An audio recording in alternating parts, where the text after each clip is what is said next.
Sebelum ni saya pernah share cara membuat jeruk betik. Sambutan sangat bagus. Rupanya ramai peminat jeruk betik. Dalam komen rata-rata minta video buat jeruk sengkuang pula.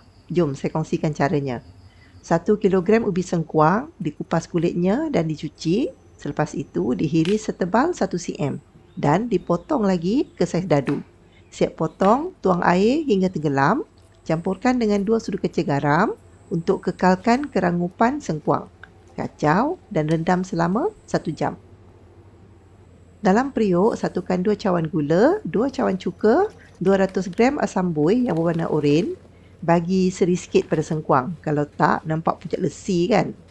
Masak atas api kecil, kacau sampai gula larut. Bila mula mendidih, tutup api. Dan biarkan air jeruk hingga betul-betul sejuk. Selepas 1 jam, bilas sengkuang dari air rendaman, tapis. Kemudian masukkan ke dalam bekas. Sendukkan air jeruk sampai habis.